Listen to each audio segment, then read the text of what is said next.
Saludamos por YouTube, Face y Zoom. Y vamos a pedir al Señor que nos bendiga a todos. Amén. Señor, usa a tu predicador.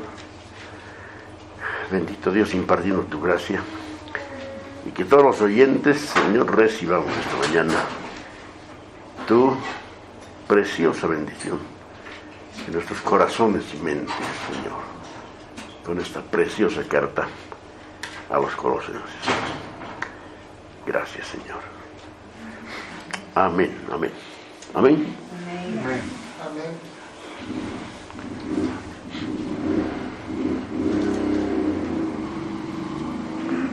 Amén, amén.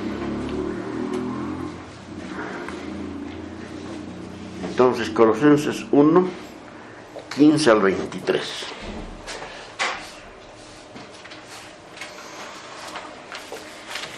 En el inconfundible estilo de Pablo, tenemos esta porción de 9 versículos, en los cuales hay 4 oraciones. No es tan grave como el primero, 12 versículos. Pero es una bendición. ¿Saben? Vamos a leer esto. Y le decimos a nuestra mente, tienes que sujetarte. Hay que seguir la línea. No es algo que es sencillo, porque al menos si no se practica lectura, no es fácil. Pero nosotros practicamos lectura, ¿no? Cada día. Entonces, Colosenses 1, 15 al 23. Dice así. Él es la imagen del Dios invisible, el primogénito de toda creación. Porque en Él fueron creadas todas las cosas, las que están en los cielos y las que están en la tierra, visibles e invisibles, sean tronos, sean dominios, sean principados, sean potestades. Todo fue creado por medio de Él y para Él. Y Él es antes de todas las cosas, y todas las cosas en Él subsisten. Y Él es la cabeza del cuerpo que es la iglesia. Él, que es el principio, el primogénito de entre los muertos, para que en todo tenga la preeminencia, por cuanto agradó al Padre que en Él habitase toda plenitud, y por medio de Él reconciliar con Dios todas las cosas, así las que están en la tierra como las que están en los cielos, haciendo la paz mediante la sangre de su cruz. Y a vosotros también, que erais en otro tiempo extraños y enemigos en vuestra mente, haciendo malas obras, ahora os ha reconciliado en su cuerpo de carne, por medio de la muerte, para presentarnos santos y sin mancha e irreprensibles delante de Él. Si en verdad permanecéis fundados y firmes en la fe, y sin moveros de la esperanza del Evangelio que habéis oído, el cual se predica en toda la creación que está debajo del cielo, del cual yo, Pablo, fui hecho ministro. Amén. ¿Qué les parece, hermanos? Lindo texto, ¿no? Hermanos, esto viene del cielo, no olvidemos. Esto viene del cielo.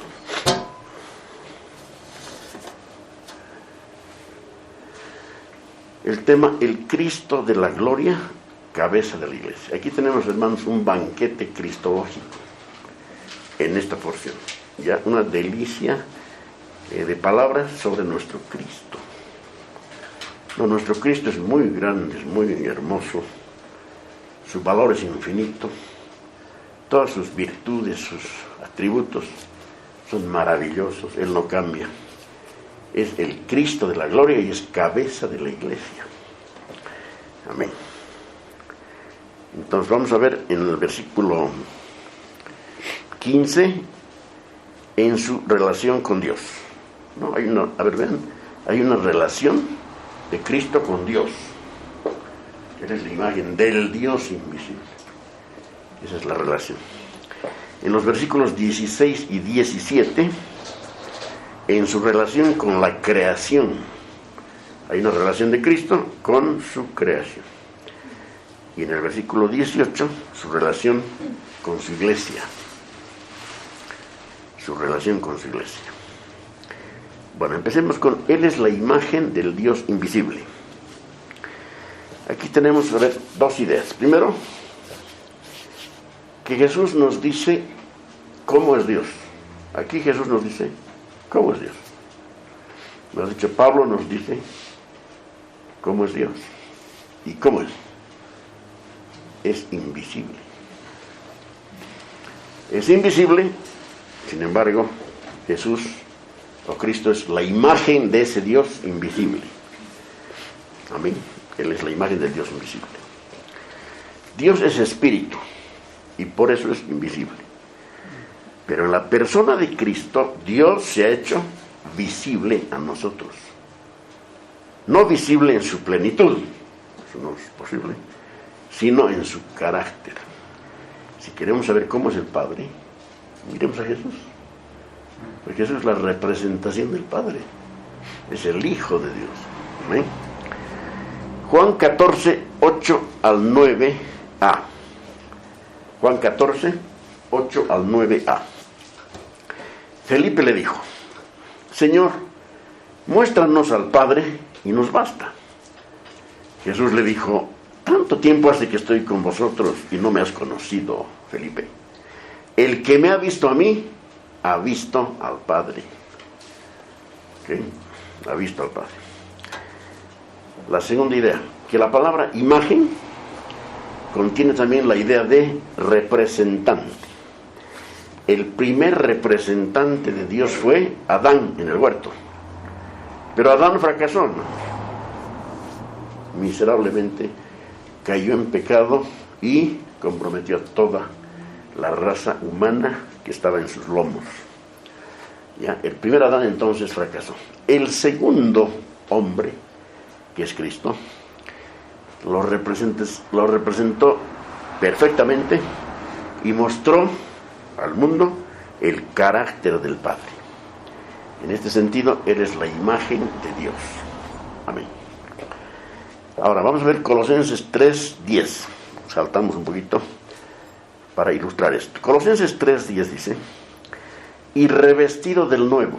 Antes dijo, despojándose del viejo hombre, y revestidos del nuevo, el cual conforme a la imagen del que lo creó, se va renovando hasta el conocimiento pleno. O sea, de nosotros, ¿qué dice aquí el Señor? Revestidos del nuevo hombre, el cual conforme a la imagen del que lo creó, se va renovando hasta el conocimiento pleno. Amén. El primogénito de toda creación, o de todo lo creado. Con la palabra primogénito se ha jugado mucho y han surgido sectas para decir que Cristo es el primogénito porque es el primer creado, por ejemplo. Herejía terrible. Pero están millones de gente que lo cree así. Entonces hay que ver qué es primogénito. ¿Qué significa? Los falsos maestros sugieren que Jesús fue la primera y más grande persona que Dios creó. Pero eso es falso, porque Jesús es el creador. Ninguna criatura puede crear, ¿entienden? Jesús es el creador, por tanto no puede ser creado. Ridículo. Y lo vamos a ver en los textos. Amén. La expresión primogénito tiene en la Biblia 3 sentidos por lo menos. Veamos. En Lucas 2:7 vemos el primer sentido, que es literal, porque dice, y dio a luz, hablando de María, a su hijo primogénito. ¿Qué quiere decir? El primero de los hijos que tuvo. Y creo que ahora se usa lo mismo, ¿o no? ¿O no mucho? Nuestro abuelito usaba, Arturo, usaba la palabra primogénito del primer nacido y usaba del último Benjamín, pero eso no sé dónde ha sacado. El primogénito y el Benjamín, ¿se acuerdan? Ya, entonces, primogénito en el sentido literal. El primer hijo nacido en una familia es el primogénito. Y aquí está en la Biblia, perfecto. Veamos otro sentido. Éxodo 4:22, estamos hablando de primogénito. Y dirás a Faraón, Jehová ha dicho así, Israel es mi hijo, mi primogénito. O sea que Israel es el hijo primogénito de Jehová. Eso es en sentido figurado. Amén, en sentido figurado. Porque Israel no viene pues de un nacimiento literal, obviamente. Es hijo en otro sentido, primogénito en otro sentido, ¿ya? Dios lo llama primogénito, señalando el puesto distintivo que Dios le otorgó de entre las demás naciones. Como tuvo su preferencia con Israel, lo llama primogénito. Y ahí es el segundo sentido, ¿ok? Ya. El rey David fue designado como primogénito por el puesto de su reinado de excelsitud y singularidad. El rey David, ¿quién no sabe en la Biblia? Ocupa un lugar muy importante, señala a Cristo. David era el menor de los hijos de Isaí según la carne, pero Dios había decidido darle un puesto de una singular supremacía, primado y soberanía, y él prefigura al Mesías y su trono. O sea, David y su trono prefigura al Mesías en su trono. No figura, es una cosa que apuntaba a la sustancia, a lo eterno, a lo real que es Cristo. Bien, entonces, hermanos, este es el pensamiento de Colosenses 1:15. Esta es la idea. Él es la imagen del Dios invisible, el primogénito de toda creación. Y ahora va a ver cómo se aclara esto. Primogénito de toda creación, ya sabemos, no tiene nada que ver con nacimiento. Señala a que el Hijo ocupa un puesto de supremacía en la creación. ¿Ok?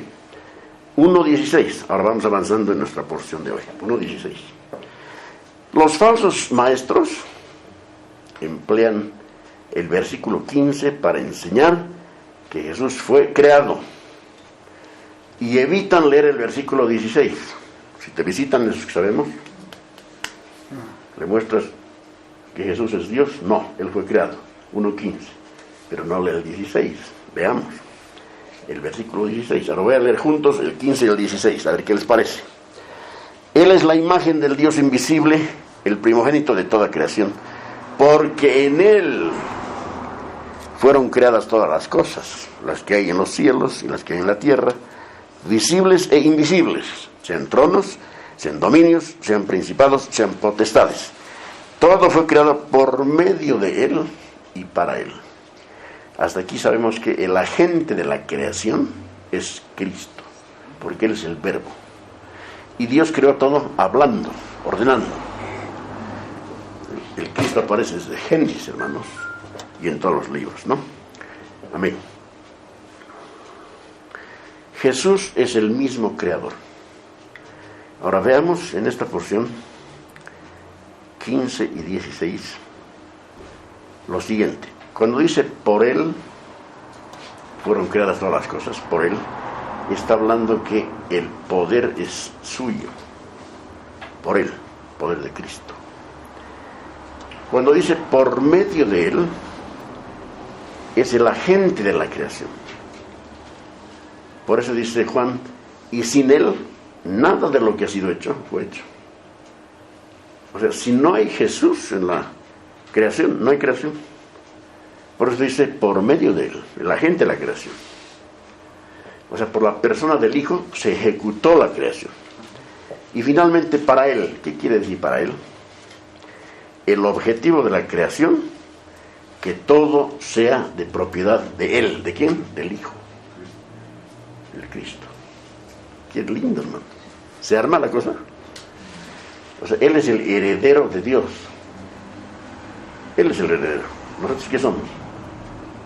Coherederos, juntamente con Cristo. Bueno. Entonces, hermanos, cuando dice las cosas invisibles, puede referirse a seres angélicos muy inteligentes, con diferentes rangos, ¿no? Porque Dios ha creado lo visible y lo invisible. Cuando habla de lo invisible, son unos jerarcas celestiales, angélicos, unas criaturas muy bellas, ¿no? Ahora, los gnósticos enseñaban que había varios rangos y clases de seres espirituales entre Dios y la materia, o sea, una especie de gradas entre Dios y la materia, y que Cristo pertenecía a una de estas cosas intermedias.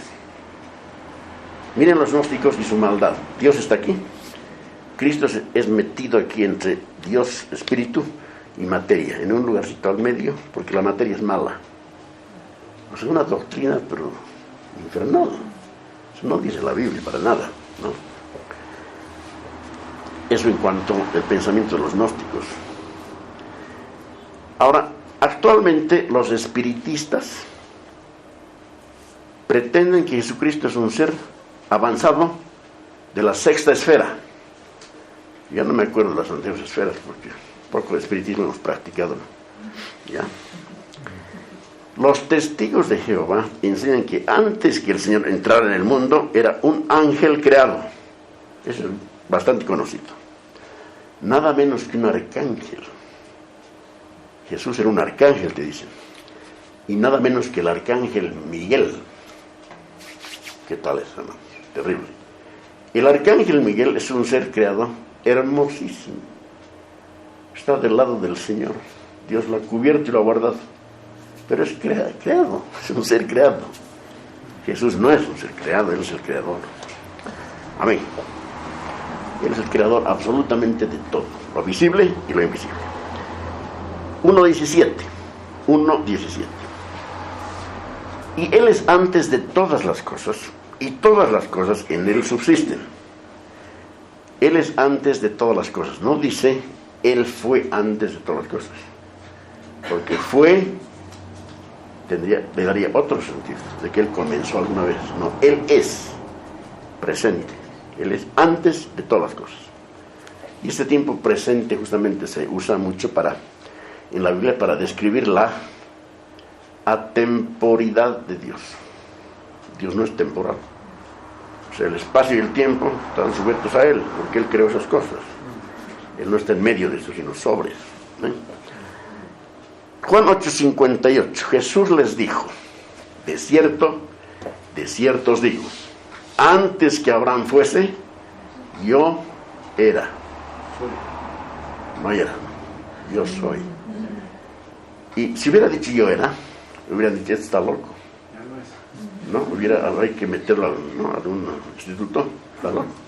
Pero él dijo yo soy, y los hebreos lo entendieron bien, porque al decir yo soy, estaba diciendo yo soy Dios. Por eso procedieron a tomar piedras para matarlo. Era una blasfemia en Israel que alguien diga yo soy Dios. Y los mataban, ¿no? Pero el Señor es Dios, pues. No solo que Jesús es antes de la creación, sino que todas las cosas tienen consistencia en Él. O sea, Él es el sustentador del universo y la fuente de su movimiento. Él hace que permanezca el universo en movimiento. Él hace que se mueva. Un dominio absoluto sobre su universo, hermano, de parte de Jesús. Él controla las estrellas, el sol, la luna, las galaxias. O sea, Él controla todo. Por favor, ese pedido en oración, Señor, toma el control, no tiene lugar. Se usa mucho. Toma el control en esto. Toma el control. ¿Cómo va a tomar control? Él tiene el control absoluto de todo. Amén. 1.18. El dominio del Señor Jesús sobre el universo natural y el ámbito espiritual es total. Ahora, veamos en relación a nosotros. Él es la cabeza del cuerpo, que es la iglesia. Solamente hay una cabeza de la iglesia, es Cristo. Se suele decir, el pastor de tal iglesia es la cabeza de esa iglesia. Es falso, son errores. No hay eso. Él nomás es la cabeza y nosotros somos el cuerpo, que es la iglesia. Todos los creyentes en el Señor Jesús somos el cuerpo de Cristo. ¿Ya? Todos somos el cuerpo de Cristo. Y la cabeza, que es Cristo. ¿Por qué cabeza? Porque Él guía, Él controla, Él dicta, Él ordena, Él dirige. Por eso es la cabeza de su iglesia. Somos la iglesia del Señor, la novia de Cristo, la esposa del Cordero. Entonces, hermanos, Él ocupa un lugar preeminente en la iglesia, ¿no? Sin el Cristo no habría iglesia. Ahora, por eso dice Él, que es el principio. Miren, Apocalipsis 3:14. Y escribe al ángel de la iglesia en la Odisea: el Amén, el testigo fiel y verdadero, el principio de la creación de Dios, dice esto. ¿Quién? El principio de la creación de Dios. O sea, Él es el fundamento de la creación, dice esto. Y sin Él, nada de lo que ha sido hecho fue hecho. Es Juan 1:13, ya citado. Y sin Él, nada de lo que ha sido hecho fue hecho. ¿Ya? Entonces, Jesucristo, el testigo fiel, el verdadero, el Amén, es el principio de la creación de Dios. ¿Ok? Ya. El primogénito de entre los muertos. Muy importante esto, hermanos. ¿En qué sentido es el primogénito de entre los muertos? Que Jesús fue el primero en resucitar de entre los muertos. ¿Estamos de acuerdo con eso? A ver, acuérdense. ¿Fue Cristo el primero en resucitar de los muertos? ¿Alguno antes en la Biblia? Lázaro, ¿no? Y otros. En la cruz, hermanos, cuando Cristo murió, un montón de tumbas se abrieron, resucitaron. Pero no se refiere a esa resurrección. Está hablando de la resurrección consistente y por la cual nunca más vuelve a morir. En ese sentido, nosotros vamos a continuar en eso. Todos los cristianos vamos a continuar en eso. Pero es el primero de la resurrección, para nunca más volver a morir. La muerte no se enseñorea nunca más del Señor Jesús. ¿Saben que en la misa Cristo muere cada vez que se hace la Eucaristía? ¿No? Y se hace un sacrificio de sangre. Eso es una herejía, pues. Una sola muerte, un solo sacrificio fue suficiente para su gran propósito. Entonces, el primogénito de entre los muertos es que Él se ha levantado de entre los muertos como cabeza de la nueva creación. Fíjense esto, la cabeza de la antigua generación, humanidad, ¿quién era? Adán. La cabeza de toda la raza adánica. Cristo es la cabeza de la nueva humanidad, ¿ya? De los hijos de la promesa, de los elegidos, de los escogidos de Dios en Cristo. Él es la cabeza. Y de esta cabeza dice que es el primogénito de entre los muertos. Su resurrección, entonces, hermanos, es la prenda de todos los que confiamos en Él. Es una certeza absoluta, hermanos, de que vamos a estar con Él eternamente. Ya falta un poquito más, una cosita así. Así que ánimo, esta carta es bellísima, muy, muy linda.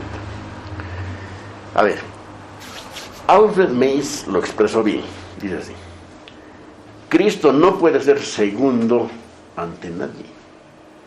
Cristo no es segundo. Cuando se dice Padre, Hijo y Espíritu Santo, esa solamente es una palabra técnica para describir tres personas nada más, pero Él no es segundo. Él es el primogénito de la creación, es el soberano de todo. Igual junto con el Padre y el Espíritu, obviamente, ¿no? Cristo no puede ser segundo ante nadie. Él es el primogénito de toda creación, porque Él lo ha creado todo. Esa es la idea. Por eso es el primogénito. Él es asimismo el primogénito entre los muertos en relación con una familia redimida y celestial. Así, la creación y la redención le dan a Él los honores de la supremacía por ser Él quien es y por lo que ha hecho. Por eso dice, para que en todo tenga la preeminencia. O sea, Él es el primero en todo. El Señor Jesús es la máxima autoridad. Por ejemplo, la Biblia dice que es el juez de todos y de todo. Dios, el Padre, le ha entregado el juicio a Cristo ahora. Ahora Cristo es el juez va a juzgar a vivos y muertos. A los impíos va a juzgar en el trono blanco. A nosotros en el tribunal de Cristo. Pero Él es el juez. Es el primogénito en todo, hermanos. Amén. Entonces es primogénito en la creación, y hemos visto ahora en la iglesia, ¿no? Estamos viendo en la iglesia. Dios ha decretado que en todo tenga Él la preeminencia. Qué gran fiasco para sus enemigos, hermanos, y especialmente para los negadores de su deidad. Los que persisten en negar su deidad van a perecer, hermanos, porque esa es una herejía muy grande, una ofensa muy grande contra el Cristo de Dios. Amén. Si Él tiene la preeminencia, entonces, en todo lo creado, visible e invisible, y en su iglesia también tiene la preeminencia, cabe preguntar, ¿tiene preeminencia en tu vida? ¿Tiene preeminencia en mi vida? Es una buena pregunta para meditar delante de Él. Porque si la tiene, Él manda, pues, absolutamente. Si la tengo yo, entonces yo digo, ¿cuándo Él sí? ¿Cuándo no? Etcétera. Esperemos que no sea así, ¿no? De nadie, hermanos, eso es así de claro. 1.19 dice, porque agradó al Padre que en Él habitara toda plenitud. Esta parte también es muy linda, toda plenitud. Entonces, en toda plenitud, no que en algún punto del tiempo, o digamos de la eternidad, el Padre decidiera que en el Hijo habitara toda plenitud, no. Simplemente al Padre le agradó de una realidad eterna. Esa realidad eterna es que en Él agradó toda la plenitud de la deidad siempre, aun cuando fue encarnado. Esa es la idea, que en Él habita toda la plenitud de la deidad. O sea, Él es Dios. Él es Dios. Hermanos, esta es una doctrina de gran tropiezo para muchos grupos religiosos. Ahora, los herejes del gnosticismo enseñaban que Cristo era una especie de casa intermedia, le llaman, hacia Dios. Una casa intermedia hacia Dios. Un eslabón en una cadena. En otras sectas dicen que Él es uno de los profetas de toda la línea de profetas. Fíjense, un profetita ahí. Ridículo, hermanos. Y que había otros y mejores eslabones más adelante. O sea, los judaizantes fueron a Colosas y otros lugares y les dijeron, hay otros eslabones mejores de Cristo más adelante. Y les decían, id adelante a partir de Él. Está bien, partan con Él, pero vamos adelante, hay más que Cristo. Y alcanzaréis la plenitud. Y Pablo el apóstol responde, no categóricamente, diciendo que Él mismo es la plenitud de la deidad. Ese Pablo, hermanos, estaba inspirado y con ese carácter que tenía, tremendo el apóstol Pablo, ¿no? Versículo 20. Por cuanto tuvo a bien el Padre, por medio de Cristo, reconciliar consigo todas las cosas, haciendo la paz mediante la sangre de su cruz. En resumen, hermanos, por la cruz hay una reconciliación. Por la sangre de su cruz tenemos un efecto no solamente borrando los pecados nuestros, sino reconciliando. ¿Ya? Entonces, vamos a ver dos reconciliaciones fundamentales ahorita en este lugar.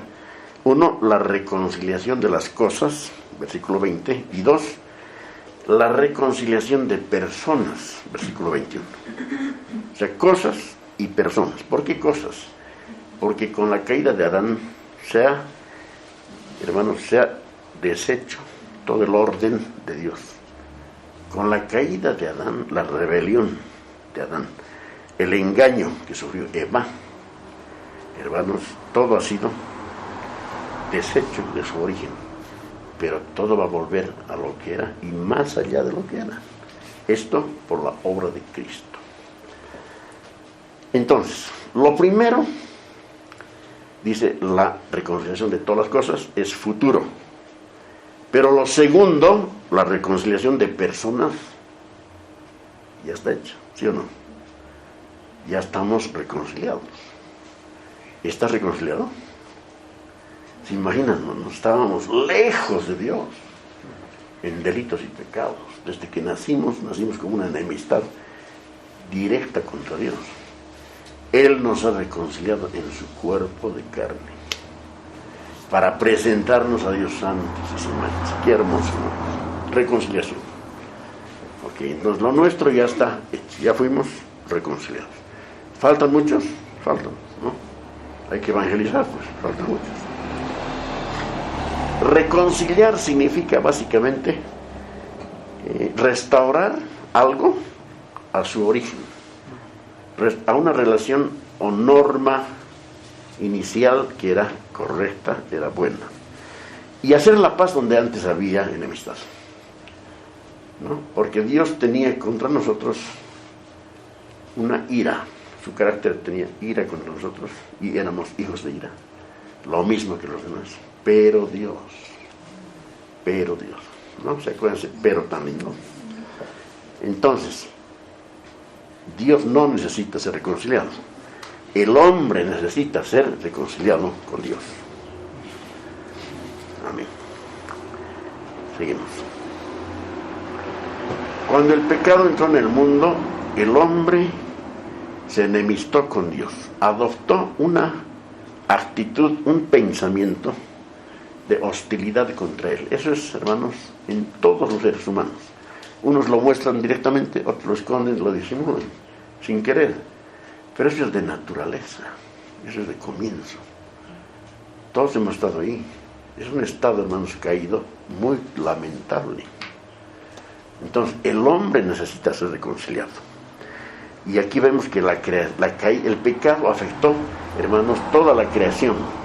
No solo la familia humana, toda la creación fue afectada por el pecado en que incurrió Adán traicionando a Dios. Ahora, vamos a ver Judas, versículo 6.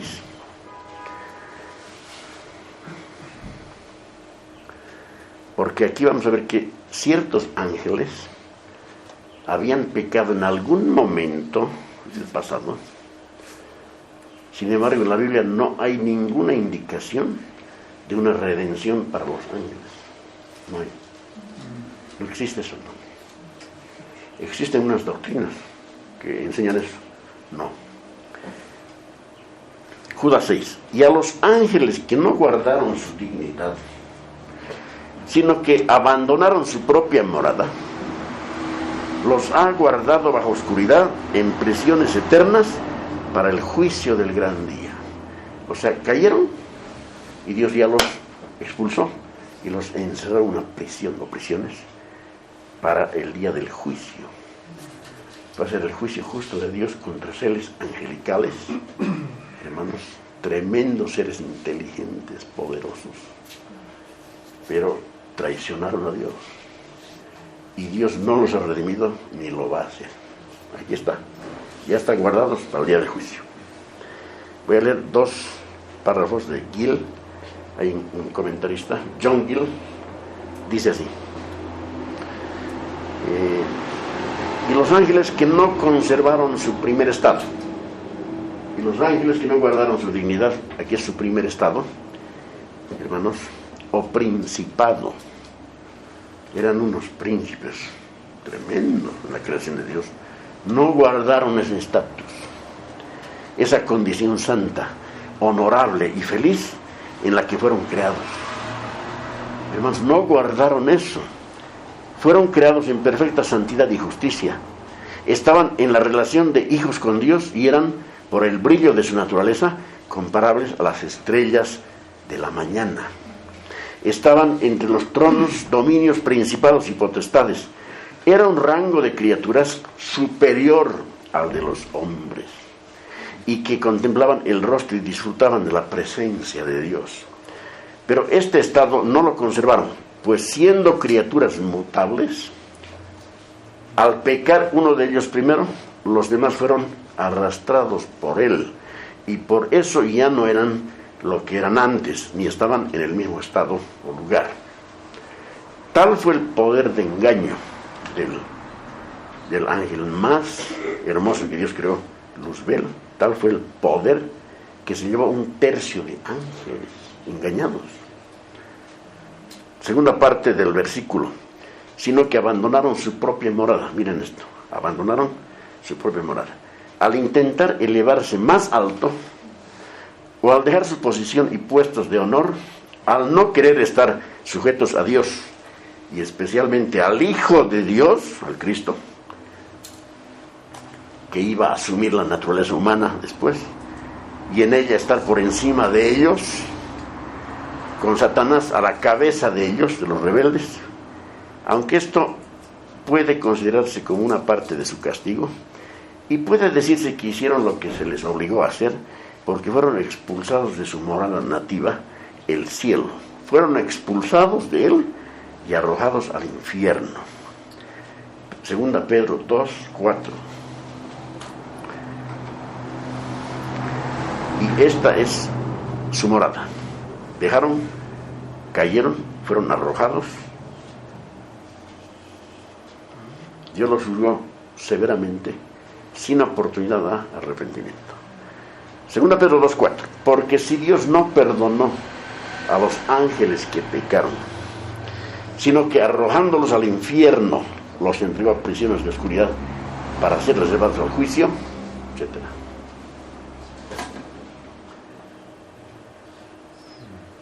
Y si no perdonó al mundo antiguo, bueno, y es otra parte. Pero miren cómo ha juzgado a los ángeles el Señor. Un juicio severo, pero justo, hermanos. ¿Ya? Ahora, Elifaz, uno de los amigos de Job, dice que Dios acusó a sus ángeles. Miren, en Job 4:18, este hombre dice: he aquí, en sus siervos no confía Dios, y notó necedad en sus ángeles. O sea, Dios vio sus ángeles, tan bellas criaturas, y notó necedad. ¿Cuál fue la necedad de Satanás? Querer nivelarse con Dios, hermanos, eso es gravísimo. Se dice que es un ser muy inteligente, él era muy inteligente y tiene una sabiduría corrompida, pero para nivelarse a Dios hay que ser lo opuesto de inteligente. ¿Quién puede ser como él?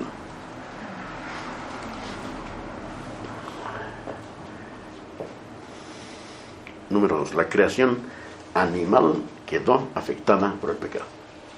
Dentro de lo visible, los animales. Romanos 8, 19 al 22.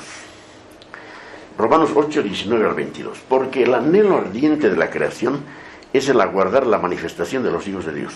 Porque la creación fue sujetada a vanidad, no por su propia voluntad, sino por causa del que la sujetó en esperanza. Porque también la creación misma será libertada de la esclavitud de corrupción a la libertad gloriosa de los hijos de Dios. Porque sabemos que toda la creación gime a una y aún está con dolores de parto hasta ahora. El hecho de que los animales sufran enfermedades, dolor y muerte es evidencia de que no están exentos de la maldición del pecado en la caída. Los animalitos que solemos querer tanto también están sujetos y están gimiendo. Gimiendo. Toda la creación gime. 3. La tierra fue maldecida por Dios después de que Adán pecó. Génesis 3:17. Miren las consecuencias. Y al hombre dijo: por cuanto obedeciste a la voz de tu mujer y comiste del árbol que te mandé diciendo: no comerás de él, maldita será la tierra por tu causa. Con dolor comerás de ella todos los días de tu vida. Esto queda evidenciado, hermanos, por las malas hierbas, ¿no? Las espinas y los cardos. La ley de la entropía, todo tiende al desorden. Si no se ordena, todo se desordena y se pudre. Maldición de Dios justa por la caída del primer representante de Dios en el huerto. 4. En el libro de Job, Bildad nos dice algo de las estrellas bien interesante. En Job 25:5, Bildad, el otro visitante de Job, dice así, Job 25:5. He aquí que ni aun la misma luna será resplandeciente, ni las estrellas son limpias delante de sus ojos, por lo que aparentemente el pecado ha afectado al ámbito de las estrellas. Y a los ángeles se les suele llamar estrellas, ¿sabían? ¿No? La estrella de la mañana, por ejemplo. Okay. Ahora, se nos dice que las cosas en el cielo mismo necesitan ser purificadas. Es parte de la de volver por la restauración al origen. Las cosas en el cielo, hermanos, o sea, ¿ha afectado al cielo? Sí. La caída de Adán ha afectado al cielo, al universo. Miren, Hebreos 9:23. Hebreos 9:23. Fue pues necesario que las figuras de las cosas celestiales fuesen purificadas así. Claro, hay que leer el contexto, ¿no? Pero las cosas celestiales mismas con mejores sacrificios que estos. O sea que el sacrificio de Cristo, hermanos, es el que ha traído la reconciliación a las cosas visibles, a lo creado. ¿Ven? Miren qué tremendo es esto. Judas 1, versículos 6 al 7. Job 1, 6 al 7. Un día vinieron a presentarse delante de Jehová los hijos de Dios, son ángeles, entre los cuales vino también Satanás. Imagínense eso. Y dijo Jehová a Satanás: ¿de dónde vienes? Respondiendo Satanás a Jehová, dijo: de rodear la tierra y de andar por ella. Entonces, hermanos, el otro estaba así como pavoneándose, ¿no? Pero, hermano, hasta que vino el juicio de Dios. Apocalipsis 12:10. Entonces oí una voz, una gran voz en el cielo que decía: ahora ha venido la salvación, el poder y el reino de nuestro Dios y la autoridad de su Cristo. Porque ha sido lanzado fuera el acusador de nuestros hermanos, el que los acusaba delante de nuestro Dios día y noche. Ha sido, eso habla de pasado, porque él lo vio. Para Juan eso ya lo vio. Para nosotros es futuro, esto va a suceder. Entonces, hermanos, uno de los propósitos de Dios en la reconciliación fue reconciliar cosas con Dios. ¿Ya? Entonces, y con nosotros ya nos ha reconciliado, ha quitado la amistad. Sabemos, ¿no? Quitó la amistad, ahora estamos en paz con él. Romanos 5:1, justificados pues por la fe, tenemos paz para con Dios por medio de nuestro Señor Jesucristo. Los creyentes hemos quedado reconciliados gracias a Dios. Colosenses 1:21. Y a vosotros también, que erais en otro tiempo extraños y enemigos en vuestra mente, haciendo malas obras, ahora os ha reconciliado. Eso ya es pasado. Siempre hay que acordarse de esto, hermanos, y saberlo, porque el enemigo usa esas cosas para señalar, para acusar, para molestar, para interferir. Aunque la obra de reconciliación de Cristo es suficiente para todo ser humano, es suficiente, es solo efectiva para aquellos que se acogen a ella. Y nosotros sabemos quiénes se acogen a ella. ¿De acuerdo? ¿Quiénes se acogen a ella? Salmo 65:4, miren qué hermoso. Bienaventurado el que tú escogieres y atrajeres a ti, para que habite en tus atrios. Seremos saciados del bien de tu casa, de tu santo templo. Estos, nosotros nos acogemos a la reconciliación con todo el corazón. Gracias a Dios, nos has reconciliado. Después serán reconciliadas todas las cosas, el cielo y la tierra, la creación animal y lo inanimado, ¿no? Colosenses 1:20. Volvemos un poquito y dice así: y por medio de él reconciliar consigo todas las cosas, así las que están en la tierra como las que están en los cielos, haciendo la paz mediante la sangre de su cruz. Ahora, hermanos, notemos esto, por favor: reconciliar consigo todas las cosas, las que están en la tierra y en los cielos. Pero se excluye a Satanás y a sus ángeles caídos y a los hombres incrédulos. Obviamente se excluye estos, Satanás, sus demonios y los seres humanos incrédulos de esta reconciliación. Su eterna condenación está expuesta en las Escrituras. Aunque dice la Biblia que toda rodilla se doblará ante Él, no se infiere que todos vayan a ser reconciliados. Enfatizamos esto porque Colosenses 1:20 es usado por predicadores para enseñar que hay una reconciliación universal finalmente, que todos seremos reconciliados, incluyendo Satanás, sus demonios y los incrédulos. Herejía del tiempo final. Efesios 4, 17 y 18. Esto pues digo y requiero en el Señor, que ya no andéis como los otros gentiles que andan en la vanidad de su mente, teniendo el entendimiento entenebrecido, ajenos de la vida de Dios, por la ignorancia que en ellos hay, por la dureza de su corazón. Tú y yo y los colosenses estábamos en esto, cuando necesitábamos ser reconciliados, hasta que un día lo fuimos.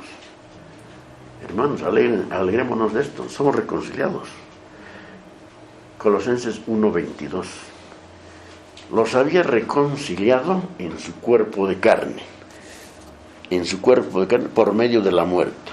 ¿Ya? Miren esto.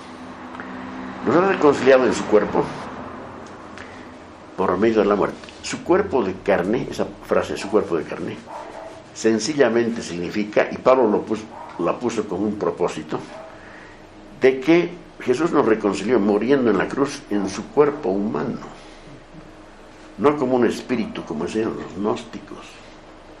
Imagínense un cuerpo, un espíritu ahí colgado. Un espíritu no se ve. No, Jesús asumió un cuerpo humano. Como para los gnósticos la materia es mala intrínsecamente, no aceptaban que Dios se haya hecho carne. Por eso es una herejía que no tiene perdón, hermanos, no hay arrepentimiento, obviamente. Comparemos esto con Hebreos 2, 14 al 16. Así que, por cuanto los hijos participaron de carne y sangre, ¿quiénes? Los hijos. Él también participó de lo mismo, o sea, de carne y sangre. Pues. ¿Para qué? Para destruir por medio de la muerte al que tenía el imperio de la muerte, esto es, al diablo, y librar a todos los que por el temor de la muerte estaban durante toda la vida sujetos a servidumbre. Porque ciertamente no socorrió a los ángeles. No hay salvación para los ángeles, no hay reconciliación, sino que socorrió a la descendencia de Abraham. Hermanos, ¿somos reconciliados los creyentes, los hijos de la promesa? ¿No? Los descendientes de Abraham. Y hermano, no son reconciliados Satanás, sus demonios y los hombres que no se arrepienten. Amén. El resultado, para presentaros santos y sin mancha e irreprensibles delante de Él. Qué maravillosa gracia, hermanos. Que unos miserables pecadores, nosotros fuéramos librados y llevados al reino de Dios. Fuimos trasladados de las tinieblas a la luz. Él lo hizo. Fuimos trasladados. Esa es nuestra vida. Esa es nuestra realidad.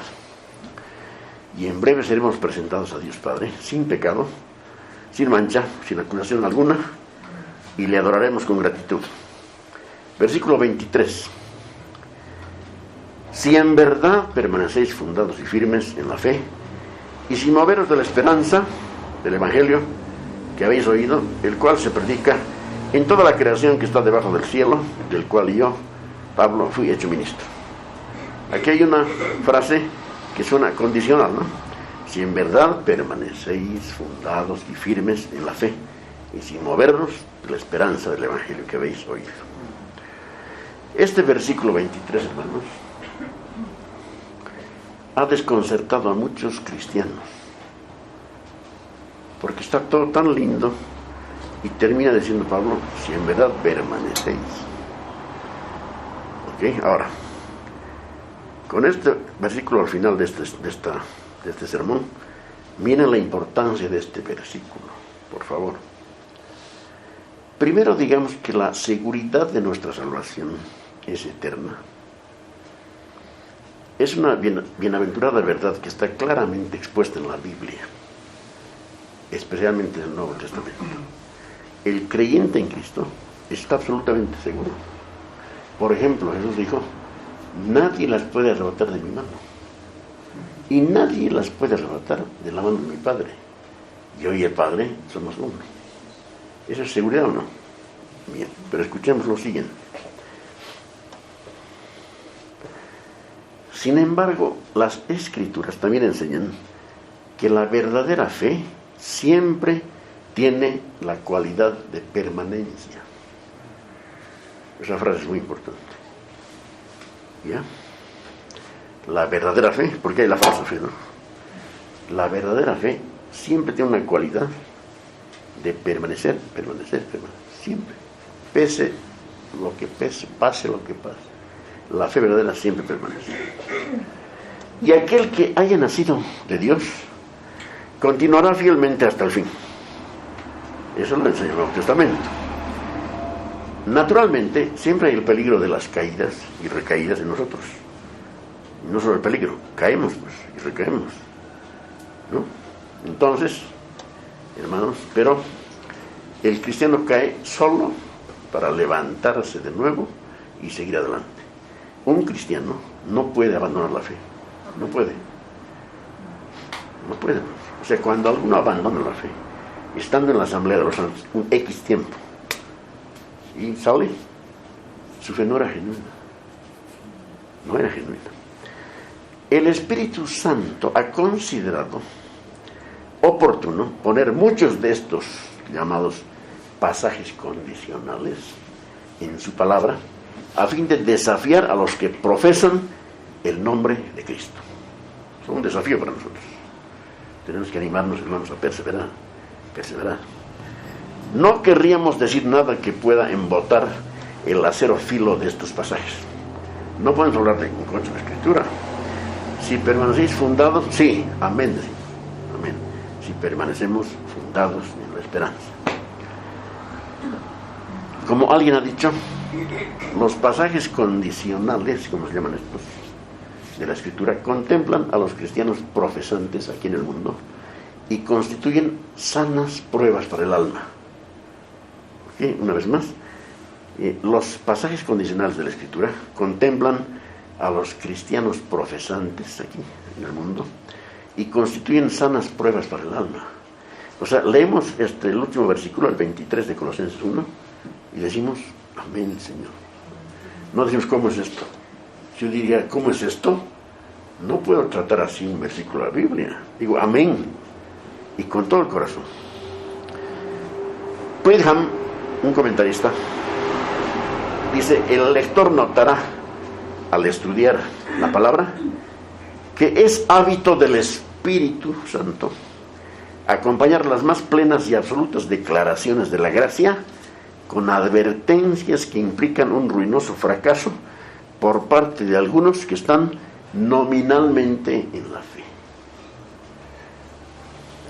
Estas advertencias chocan bruscamente en los oídos de los falsos profesantes, pero son bienvenidas por los piadosos como medicina para el alma. O sea, en mi caminar me choco con un versículo de estos, veo un versículo de estos y digo: amén, así es, estoy de acuerdo. El cristiano persevera. Si un cristiano no persevera, tenemos una contradicción. Puede caer un tiempo, pero el Padre lo levanta y hay que continuar. ¿Qué padre es aquel que no disciplina a sus hijos? ¿De acuerdo? El objetivo de esta enseñanza que tenemos aquí es alentar la fe y condenar por anticipado a los irreflexivos y autoconfiados meros profesantes. En las iglesias hay meros profesantes, entusiasmados, pero ningún compromiso con Dios, con Cristo, con su doctrina, con su palabra, con la intimidad. Meros profesantes. Pero en algún momento van a caer, o sea, se va a manifestar. Pensando en los gnósticos, el apóstol apremia a los colosenses a no moverse de la esperanza que acompaña al Evangelio. No se muevan de la esperanza, dice. Eso es algo que hacemos nosotros. Entonces, hermanos, la esperanza acompaña al Evangelio y lo inspira. Ellos debían permanecer en la fe que habían aprendido de Epafras. La idea es permanezcan en lo que han oído de Epafras, el Evangelio. Hay una esperanza, hay un caminar, hay una carrera nuestra. Estén en eso. Esa es la recomendación. Si en verdad permanecéis fundados, si en verdad estáis con la esperanza en el corazón. Y terminamos con esto. Pablo concluye diciendo que esta esperanza se predica en toda la creación, no a toda criatura, en toda la creación.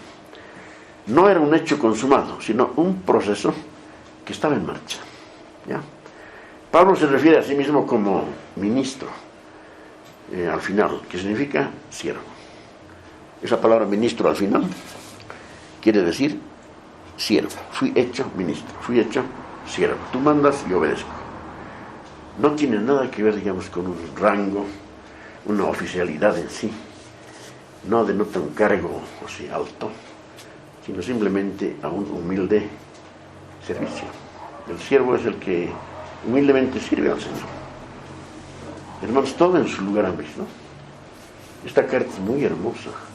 Les animo a que la lean toda también. Son 2 capítulos. Bueno, son 4 en total. Están por la mitad del primero. Traten de hilvanar en la mente todo lo que dice. Hay unas cosas que vamos a ir aclarando, que es natural, ¿no? Natural, vamos a ir enseñando esto. Pero hermanos, ánimo. ¿Ya? Entonces, la recomendación final es, si en verdad permanecéis, hermanos, permanezcamos. Ese aliento es vano, no es vano, es medicina para el alma. Yo leo eso y me animo. Amén, Señor, yo voy a seguir. Yo voy a seguir, no importa lo que pase, voy a seguir. Esa es la idea. Hermanos queridos, que la gracia sea con ustedes. Amén.